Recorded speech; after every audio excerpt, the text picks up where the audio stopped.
Hey, what is going on, guys? TalkNorwichCity here, back for my review of today's game against Rotherham, in which we lost 2-1 away from home. I'm going to go out there and say that this is the worst performance, or worst sort of contributed performance, I want to say, all season. We've been to Brighton, we lost 5-0. They were a very good side, Brighton. They're up in the top two. I'm not sure if they're top or second. They're a very good side.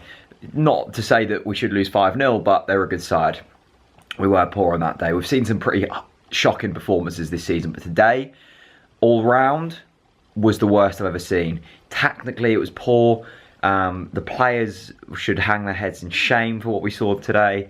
And I genuinely can't see any way back now. And I think the board finally realised. I think there's been a change in tone from the board. The way Alex Neil was speaking. He's saying that he's spoken to Jez Moxey and Delia Smith, and they realise it is a results business and we're not getting them results. I think they all realise now that it's Alex Neil's time is up, and I've tweeted out on Twitter, and I hope I'm right, and I think Alex Neil will be sacked on Monday. Now, I'm putting it out there, I think it'll happen. I hope it does, but a lot of people were tweeting me saying, Jack, you're wrong, and I kind of see where they're coming from, and I was kind of putting it out in more hope than real kind of knowledge, because I don't know that he'll be sacked on Monday. I just have that feeling. I feel like the club know it and the board know it. He should have been gone 8-10 weeks ago, but I kind of just want to speak to Alex Neil and just say, look, Alex, like, you're not winning these fans back over. And I do genuinely take great kind of lessons from Alex Neil. I think it's admirable that he literally won't give up. And I know that there's money on the line, but to be honest, £2 million in a footballer or a manager's life is not much. I don't think money really comes into it. If he gets sacked, he's not going to not be able to put food on the table. And I think money sometimes gets brought into the equation too much. Alex Neil is staying in that job because I think in his mind he wants to succeed at Norwich City, but he's not. He's not going to do it. And I do genuinely feel that the board and Alex Neil are out of touch with the fans. He is not winning these fans back over. It's not going to happen. It's game over. It was game over 6 weeks ago. And after Villa at home and after Derby at home, I thought, okay, maybe we might be able to turn things around here. You know, some decent performances there. But no, we're back to square one. We keep going back to step one. It's one step forward and 57 million point 1,000, I don't even know, a big number, steps back. It's very poor. I don't think Alex Neil was completely to blame today. He put out pretty much the same side that he did against Derby that won so convincingly. Looking at that team sheet for what we've got, I wouldn't say I would have changed anything. Nelson Oliveira, what is he doing? What is he doing? We go 1-0 down through poor defending, but you're still in this game. We're up against a Rotherham side here who've conceded 55 goals this season, who have their fitness coach in charge, who's like a local lad from Wroxham, who's managing Rotherham. He's their fitness coach. They've picked up 13 points all season before today. They've won like 3 games all season. This is a team that will be in League One next season. They are not staying up, in my opinion, and I'm not getting at Rotherham fans. All the Rotherham fans I spoke to today were awesome people. I know that their club is run on a shoestring budget and their stadium is beautiful and it holds a decent kind of community. I'm not getting at Rotherham. I'm just saying that we should be beating them. I'm pretty sure that even Rotherham fans will admit that they're a poor side, and it's, you know, even if they don't admit it, they are a poor side. They are rock bottom of the table for a reason, and they are a long way from safety. We should be beating this team. And if you beat today, if you beat